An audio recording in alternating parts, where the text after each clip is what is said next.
வாழ்க வையகம், வாழ்க வளமுடன். அனைத்து உறவுகளுக்கும் இனிய வணக்கம். நிகழும் ஸ்ரீ மங்களகரமான குரோதி ஆண்டு நவம்பர் மாதம் 16ஆம் தேதி சனிக்கிழமை அன்று பிரதமை திதியில் கிருத்திகை நட்சத்திரத்தில் வரியான் நாமயோகத்தில் பாலவம் கர்ணத்தில் அமிர்தயோகம் கூடிய நன்னாளில் இந்த மகத்தான கார்த்திகை மாதம் பிறக்கிறது. கார்த்திகை மாதம் என்றாலே ஐயப்பனுக்கு விரதம் ஆரம்பிக்கக்கூடிய காலகட்டம் ஆகும். மற்ற எந்த மாதத்திற்கும் இல்லாத தனிச்சிறப்பு கார்த்திகை மாதத்திற்கு உண்டு. இந்த கார்த்திகை மாதத்தில்தான் மழை, வெயில், பனி ஆகிய அனைத்தும் கலந்த காலநிலை நிலவும்.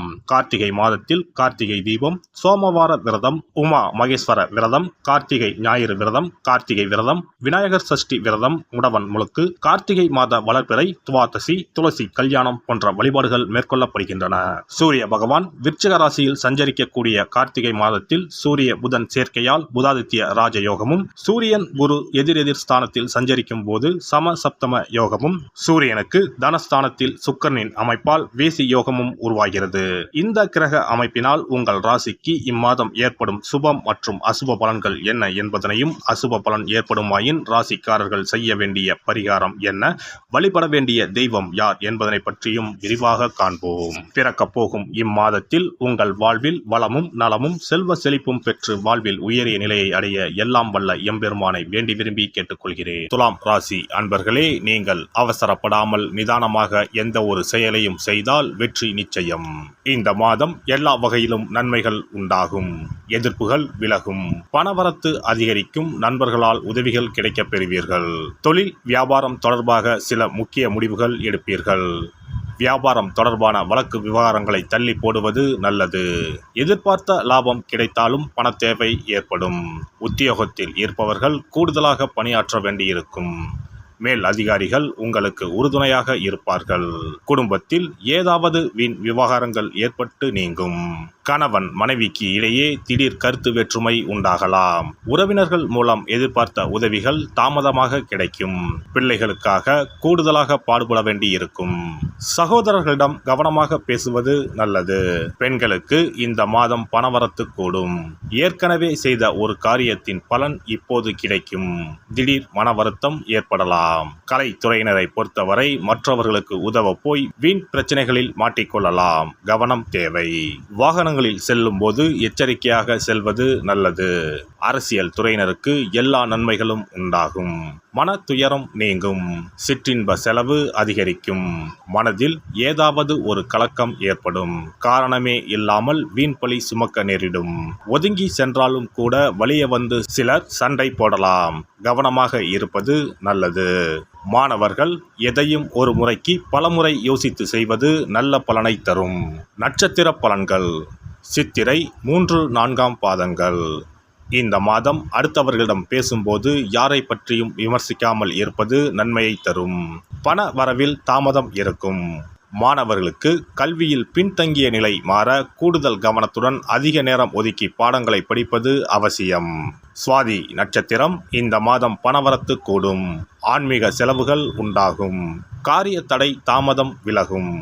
ஆனாலும் அந்த காரியத்தை செய்து முடிக்க கூடுதலாக உழைக்க வேண்டியிருக்கும்.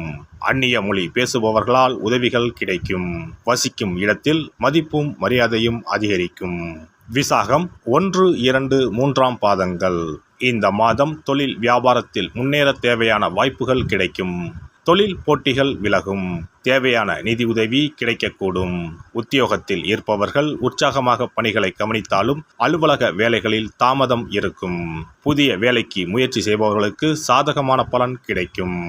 மகாலட்சுமி தேவியை வணங்கி வர குடும்பத்தில் மகிழ்ச்சி நிலவும். சுபிட்சம் உண்டாகும். சிறப்பு தொகுப்பு. கண் திருஷ்டிகள் அகன்று தடைப்பட்டு கொண்டிருக்கும் காரியங்கள் நிறைவேற செய்ய வேண்டிய பரிகாரம் என்ன என்பதனை பற்றி காண்போம். வாழ்க்கையில் நல்ல நிலையில் இருந்தவர்கள் கூட திடீரென்று பொருளாதாரம் இழந்து மன கஷ்டங்களுடன் வாழும் நிலை ஏற்படும். இந்த நிலை எதனால் ஏற்பட்டது என்று ஆராய்ந்து பார்த்தால் பெரும்பாலும் அவர்களின் மீதான கண் திருஷ்டிதான் காரணமாக இருக்கும். கல்லடி பட்டாலும் கண்ணடி படக்கூடாது என்று சொல்வார்கள் அல்லவா, அது உண்மைதான். இது போன்ற பிறரின் பொறாமை கொண்ட கண் திருஷ்டியினால் பலரின் வாழ்க்கை சிரமத்திற்கு ஆளாக நேரிடும். இது போன்ற கண் திருஷ்டிகளிலிருந்து எப்படி தப்பிப்பது? இருக்கவே இருக்கிறது எளிதாக கிடைக்கும் ஊமத்தஞ்செடி. தெய்வ சக்தி நிறைந்த செடியாக கருதப்படும் ஊமத்தஞ்செடியின் காய், பூ, இலைகள் என அனைத்தும் தீய சக்திகள் விரட்ட பரிகாரத்துக்கு பயன்படுகிறது. பொதுவாக ஊமத்தம் காய்க்கு கெடுதலை அகற்றக்கூடிய சக்தி உண்டு. நம் வீட்டில் உள்ள எதிர்மறை சக்தியை அகற்றுவதற்கு ஊமத்தங்காய் தீபம் சிறந்த பரிகாரமாகிறது. தெய்வீக மகத்துவம் நிறைந்த ஊமத்தங்காய் மற்றும் பூவையும் எடுத்துக்கொள்ளுங்கள். வீட்டுக்கு அருகில் இல்லை என்றால் நாட்டு மருந்து கடைகளில் கிடைக்கும். இந்த 2 பொருட்களையும் மஞ்சள் தண்ணீரை கொண்டு நன்றாக கழுவி விடுங்கள். சிறிது நேரம் அவற்றிலுள்ள ஈரம் போக ஆறவிட்டு பிறகு அவற்றை ஒரு மஞ்சள் துணியில் குலதெய்வத்தை வேண்டி ₹1 நாணயத்தோடு சேர்த்து முடிந்து வீட்டின் நிலைப்படியில் கட்டி தொங்க விடுங்கள். இந்த முடிச்சை வெள்ளிக்கிழமை அல்லது ஞாயிற்றுக்கிழமைகளில் தயார் செய்து வாசல் படியில் கட்டுவது சிறப்பு. தினமும் வீட்டில் தீபம் ஏற்றி காண்பிக்கும் போது இந்த முடிச்சுக்கும் காண்பிக்கவும். இதேபோல் ஊமத்தம் இலைகள் கிடைத்தால் அந்த இலைகளை சுத்தமான மஞ்சள் தண்ணீரில் கழுவிவிட்டு அவற்றை கொண்டு வீட்டில் இருக்கும் விநாயகருக்கு திங்கள் கிழமைகளில் தொடர்ந்து அர்ச்சனை செய்து வர வேண்டும். ஊமத்தம் பூவையும் விநாயகருக்கு சூட்டலாம். 3 வாரங்கள் தொடர்ந்து திங்கள் கிழமைகளில் விநாயகருக்கு ஊமத்தை இலையால் அர்ச்சனை செய்து ஊமத்தம் பூவை சூட்டி வழிபட்டால் வீட்டில் உள்ள கெட்ட சக்தி நடமாட்டம் மற்றும் கண் திருஷ்டிகள் தீரும். ஊமத்தம் செடியும் சிவபெருமானுக்கு உகந்த இலை ஆகும். இந்த ஊமத்தங்காய் வைத்து சிவபெருமானுக்கு தீபம் ஏற்றி வழிபடுவதன் மூலம் நமது பிரச்சனைகளில் இருந்து எளிதாக விடுபட முடியும். முதலில் 2 ஊமத்தங்காய்களை எடுத்துக்கொள்ள வேண்டும். அவற்றின் மீது முட்கள் இருப்பதால் மிகவும் கவனமாக கையாள வேண்டும். ஊமத்தங்காயின் காம்பு பகுதிகளை வெட்டி கொண்டு கத்தியை பயன்படுத்தி ஊமத்தங்காயின் உள்ளே இருக்கும் விதை பகுதியை முழுவதுமாக நீக்கிவிட வேண்டும். பின்னர் 2 அகல் விளக்குகள் மற்றும் விளக்கு வைப்பதற்கான 2 தட்டுகளை எடுத்து சுத்தம் செய்து அவற்றிற்கு மஞ்சள் குங்குமம் போட்டு வைத்துக் கொள்ள வேண்டும். பின்னர் 2 தட்டின் மீதும் ஒவ்வொரு அகல் விளக்கை வைத்துக் கொள்ள வேண்டும். அதன் பிறகு எப்போதும் பூஜை செய்வதற்கு வைப்பது போன்ற வெத்தலைப்பாக்கு, பழம் போன்றவற்றை வைத்துவிட்டு 2 விளக்குகளையும் ஏற்றி சிவபெருமானை மனதார வேண்டிக் கொள்ள வேண்டும். எனக்கு இருக்கும் பிரச்சனைகள் அனைத்தும் தீர்ந்து இன்பமான வாழ்க்கை கிடைக்க வேண்டும் என வேண்டிக் கொள்ள வேண்டும். இந்த பூஜையை வெள்ளிக்கிழமை அன்று தொடங்கினால் தொடர்ந்து 9 வெள்ளிக்கிழமைகள் செய்ய வேண்டும். ஊமத்தங்காயின் மீது எவ்வாறு முட்கள் இருக்கிறதோ அதுபோல நமது வாழ்க்கையில் இருக்கும் முட்கள் போன்ற பிரச்சனைகளை அவை தீர்த்து வைக்கின்றன.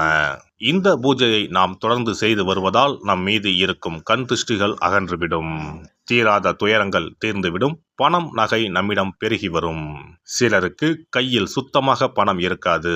வறுமை தாண்டவமாடும். கடன் தொல்லையால் கஷ்டப்படுவார்கள். பண பிரச்சனையில் சிக்கி கொண்டிருப்பவர்கள் இந்த தீபத்தை ஏற்றினால் 3 வாரங்களில் நல்ல பலனை பெற முடியும். தொழிலில் நல்ல முன்னேற்றம் இருக்கும். கடன் பிரச்சனைகள் தீரும். உறவினர்களிடையே பகைமை இருந்தால் அவையும் மறைந்துவிடும். நோய்வாய் உள்ளவர்கள் இந்த தீபத்தை ஏற்றுவதன் மூலம் நல்ல பலனை பெற முடியும். பொதுவாகவே எந்த பரிகாரம் என்றாலும் அதை முழு நம்பிக்கையுடன் செய்தால் மட்டுமே முழு பலன் கிடைக்கும் என்பதை நினைவில் கொள்ளுங்கள். எல்லாம் வல்ல இறையருளால் நீங்களும் உங்கள் அன்பு குடும்பமும் உடல் நலம், நீலாயுள், நிறை செல்வம், உயர் புகழ், மெய்ஞானம் ஓங்கி வாழ்க வளமுடன்.